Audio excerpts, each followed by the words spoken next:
नमोस्तु नमोस्तु नमोस्तु महाराज। महाराज, मेरा यह प्रश्न है कि ऐसा बोला जाता है कि अपने अपने कर्मों का फल सबको मिलता है और इसी जीवन में मिलता है, तो क्या ये सत्य है कि जो भी अच्छे कर्म या बुरे कर्म हम लोगों ने करे हैं वो हम लोग इसी जन्म में घटित करेंगे या अगले जन्म में जाके घटित करते हैं, या पुराने जन्मों का जो भी फल होता है वो हम इस जन्म में घटित करते हैं? देखिए, बात बिल्कुल सही है कि हम अपने किए का ही फल पाते हैं, दूसरे के किया का फल नहीं। और हम इस जीवन का भी फल पाते हैं और अतीत के जीवन का भी फल पाते हैं। कोई ज़रूरी नहीं कि हम अपने सब कर्मों का फल इसी जन्म में पालें। ऐसा भी संभव है कि हम इस जन्म में बांधे हुए फल कर्म को आगे अनेक जन्मों में भोगने के लिए बाध्य हैं। और कुछ चीज़ें ऐसी होती है जिसे बहुत अच्छे से समझना चाहिए। हम कर्म का फल तो भोगते ही हैं, लेकिन कई बातें ऐसी होती जो संयोग से हो जाती। हर काम केवल कर्म से ही होता है, ये अवधारणा ठीक नहीं है। जैन दर्शन कर्मवाद को तो स्वीकारता है,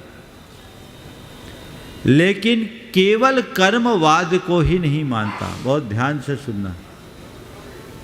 जो कुछ भी होता है केवल कर्मोदय से ही होता है,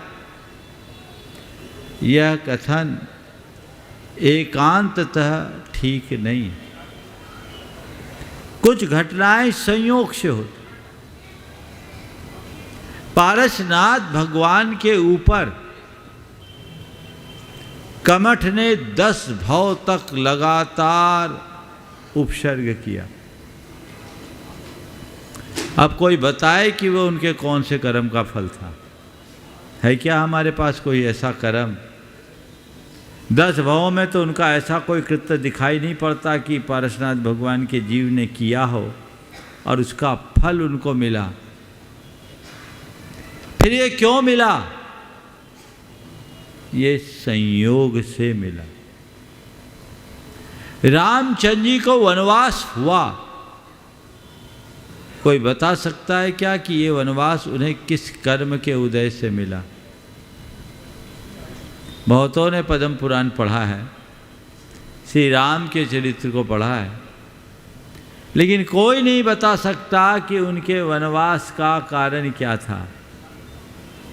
ये संयोग से मिला।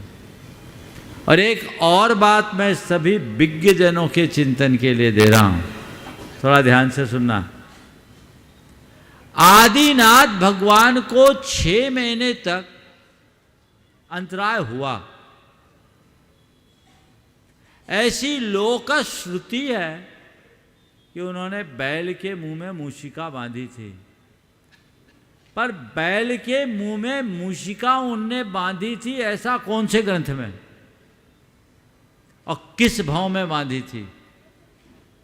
अगर किसी को ऐसा कोई प्रामाणिक ग्रंथ में उल्लेख मिले तो मुझ तक जरूर भेजे, उससे मेरा ज्ञान वर्धन होगा। तो बहुत सारी चीज़ें हैं जो संयोगों पर निर्भर करती है, समझ गए? तो संयोग से कर्म बनते भी हैं और संयोग से कर्म बदलते भी। इसलिए क्या करो? कर्म से घबराओ मत, धर्म को धार लो। कर्म कितना भी उदय में आए, कैसा भी कर्म उदय में क्यों ना आए, तुम्हारी आत्मा का बाल बांका नहीं हो सकता। उससे तुम्हारी आत्मा का बिगाड़ सुधार नहीं होने वाला। इसलिए मर्म को पहचानो, कर्म कर्म की रट लगाना बंद करो। मेरा कर्म कटे, कर्म कटे, कर्म कटे, क्या कर्म कटे? मैं धर्म में डटूं, कर्म को अपना बोरिया बिस्तर उठा करके जाना पड़ेगा। इसलिए इस बात को समझो। आचार्य कुंदकुंद ने इस संदर्भ में हम सबका मार्गदर्शन करते हुए समय सार में कहा कि कर्म कर्म कर्म कर्म कर्म कर्म। तू बहुत देर से रट रहा है, सुन सुन के मेरे कान पक गए। तो ये कहता कर्म करता तो तुझ में और ईश्वरवादी में कोई अंतर नहीं है। तूने केवल नाम बदला, लोगस कत्ता बिन्नू जैनानम का मोती, उनने अपने कर्ता का नाम विष्णु रखा, तूने उसके कर्ता का नाम कर्म रख दिया, नाम ही बदला, काम थोड़ी बदला। तो कर्म करता नहीं है, कर्म केवल निमित्त है, और वह निमित्त भी अपना फल अपने हिसाब से देता है। इसलिए मर्म को जानिए और धर्म को आत्मसात कीजिए, कर्म से कुछ भी बिगाड़ नहीं होगा। ओ नमोस्तु गुरुदेव।